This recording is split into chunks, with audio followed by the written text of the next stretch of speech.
Tell me the last time that Jack Benny, Red Skeleton, a Benny the funny guy, used his show to talk about serious stuff. For 30 years, Johnny Carson was the king of late-night TV with that million-dollar smile and perfect timing. His shoes are somewhere down in Florida, and it's happened to many fighters. You're not going to let that happen. America let him into their living rooms every single night, watching him chat with movie stars, people in government, and comedians with easy charm. Do I look crazy to you? And you realize it was one of the doctors. But behind that smooth personality from the Midwest, Carson was keeping track, and some guests were definitely on his bad list. The king of late night had tough rules that went way beyond what TV watchers could see. He cared about being professional, real jokes, and respect for the show that made him the most powerful man in entertainment. When guests broke those secret rules, Carson never forgot, even if he never showed it on camera. While millions of Americans saw only the perfect performance, Carson's close friends knew the truth. Some famous people rubbed him the wrong way with their big egos and crazy requests. Others did terrible things that ended friendships forever. A few just showed everything Carson hated about the fake side of show business. Carson was really good at hiding his real feelings behind that famous smile, but in private, he could stay mad for many, many years. From comedy stars who crossed personal lines to fake people who wasted his time, these guests learned the hard way that letting Johnny Carson down meant being remembered for all the bad reasons. Here are the 6 guests who pushed America's favorite host way too far. 6. Don Rickles. This one was tricky. Don Rickles and Johnny Carson had a friendship that went back many, many years. Resorts in Atlantic City tomorrow night, Friday, January 13th. Would you please welcome Mr. Warmth, Don Rick? But that personal friendship made their work relationship even harder. When Rickles walked onto the Tonight Show stage, he didn't just make fun of the audience. He went after Johnny himself with brutal honesty that sometimes hurt too much. Most comedians treated Carson with careful respect, knowing he controlled their careers.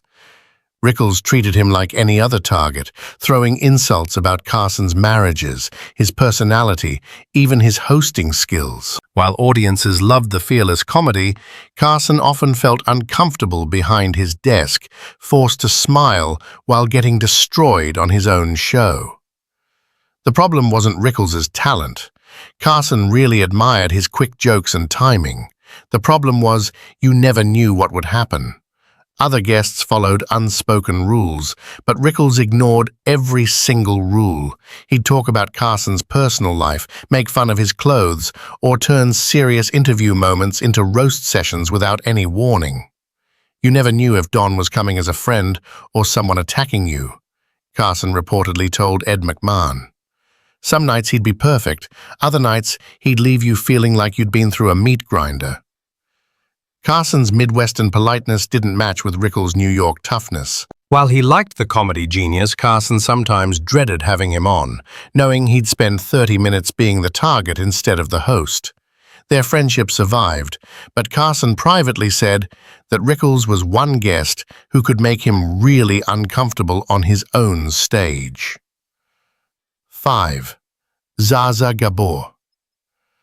Johnny Carson cared about real stuff over flashy style, real stories over fake publicity tricks. My son, you were talking about Zsa Zsa Gabor earlier. Everybody said, she was on Johnny Carson's show one time. So when Zsa Zsa Gabor walked onto his stage in clouds of perfume and diamonds, talking in that fake accent about absolutely nothing, Carson's patience ran out fast. She showed everything Carson couldn't stand about empty celebrity culture. She was famous for being famous, married to rich men for headlines, and treated every talk show visit like a personal advertisement for her lifestyle brand. The woman has no talent, no purpose, just jewelry and husbands, Carson allegedly complained to his producers. What are we supposed to talk about for 10 minutes? Her interviews followed the same boring pattern: stories about her latest marriage, complaints about her last divorce, and shameless advertising of whatever project was her excuse for appearing. Carson liked guests who could have real conversation, tell interesting stories, or show actual skills. Gabba only offered fake European glamour and endless self-promotion wrapped in fake charm. What made it worse was she couldn't read Carson's hints. When he tried moving conversations toward more interesting topics, she'd circle back to her favorite subjects: herself, her wealth, and her romantic adventures. She thinks the show exists to advertise her life. Carson reportedly told his writers, every question becomes an excuse to mention her mansion or her diamonds. Carson's Midwest values clashed completely with Gabba's artificial style. He could barely hide his boredom during their segments, counting minutes until he could move on to guests with actual entertainment value. 4. Wayne Newton. Wayne Newton thought being Mr. Las Vegas gave him forever access to Johnny Carson's stage. He was wrong, and he left, and Johnny never got up even from his desk. I confronted him and, he turned pale. What started as occasional visits became a nightmare of shameless self-promotion that made Carson cringe every time Newton's name appeared on the guest list. Newton treated The Tonight Show like his personal advertising platform, turning every segment into a commercial for his Vegas act. Instead of interesting conversation, viewers got long descriptions of his upcoming shows, ticket prices, and hotel partnerships. "The guy thinks my show is his booking agent," Carson allegedly told his staff. "He can't answer a simple question without mentioning his next performance." Carson valued guests who could entertain without constantly selling something, but Newton seemed unable to separate entertainment from business. What drove Carson crazy was Newton's cluelessness to social hints. When Carson tried changing subjects or ending segments, Newton would start another sales pitch or start singing without being invited. His desperate need for stage time showed complete disrespect for the show's carefully planned format. Newton's fake Vegas personality felt phony to Carson's real Midwestern way of being. The shiny jumpsuits, the forced charm, the calculated emotional tricks. Everything about Newton's act seemed designed to take tourists' money rather than provide real entertainment. He's not performing, he's doing business. Carson reportedly complained to his producers. And he's doing it on my time, with my audience. Carson began limiting Newton's appearances, hoping the message would get through. It didn't.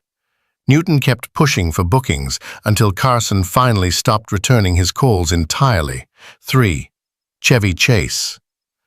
Johnny Carson built his career on Midwestern humility and real respect for his audience. So when Chevy Chase walked onto The Tonight Show, acting like he was doing Carson a favor by appearing, "Oh, we got something. This is as well. It beats Exoman. Would you welcome Chevy Chase?" The tension was immediate, and both sides felt it.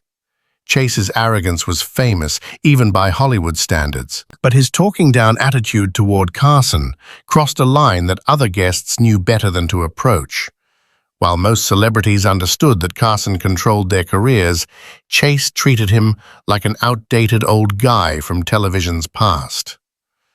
"The kid acts like he invented comedy," Carson allegedly told his writers after Chase's first terrible appearance. "He can't hide his contempt for anything that isn't Saturday Night Live." Chase's backstage behavior was even worse than his on-camera smugness. He dismissed Carson's staff, complained about the show's format, and made it clear he considered late-night television beneath his talents.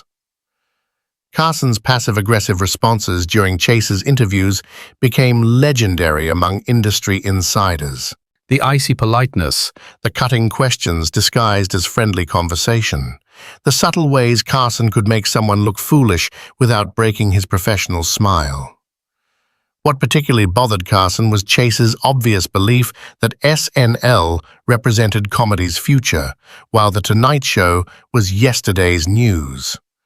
The generational disrespect hit Carson where it hurt most, his pride in the thing he'd built. "He thinks he's revolutionizing entertainment," Carson reportedly said, "but he's just a pretty boy with decent timing who got lucky on a sketch show." When Chase's movie career started declining, Carson felt proven right, watching the arrogant young comedians struggle to stay relevant. 2. Frank Sinatra. Frank Sinatra was supposed to be the ultimate Tonight Show guest. "I've spent a lot of nice evenings listening to your music, and I wonder who Frank listens to." Legendary talent, incredible stories, genuine star power. Instead, he became Johnny Carson's biggest headache, turning every appearance into a power struggle that left Carson questioning whether the ratings were worth the aggravation. Sinatra's demands started before he even reached the studio. His massive group of people required special accommodations. His song selections needed specific arrangements, and his interview topics came with a list of forbidden subjects longer than most guest contracts. "The man travels like a dictator," Carson allegedly complained to his producers. "Half the NBC budget goes to keeping Frank's people happy." But the real problem started when cameras rolled. Sinatra treated Carson's questions like interruptions to his personal concert, using interview time to plug upcoming albums and Vegas shows. Carson prided himself on spontaneous conversation, but Sinatra's handlers provided scripts and approved talking points that turned genuine interviews into promotional presentations. The chemistry that made other guests sparkle died under Sinatra's controlling approach. What made everything worse were the subtle intimidation tactics. Sinatra's connections to questionable characters made Carson uncomfortable, and veiled references to people who'd crossed Frank sent chilling messages about respecting boundaries. "He doesn't do interviews," Carson reportedly told Ed McMahon. "He grants audiences and expects gratitude for the privilege." The fear factor poisoned what should have been entertainment gold, turning legendary performances into stress-filled obligations. Carson eventually stopped pursuing Sinatra as a guest, preferring entertainers who enhanced his show rather than hijacking it for personal gain. 1. Joan Rivers. This wasn't just professional disappointment. This was the personal betrayal that cut Johnny Carson so deeply he took the grudge to his grave.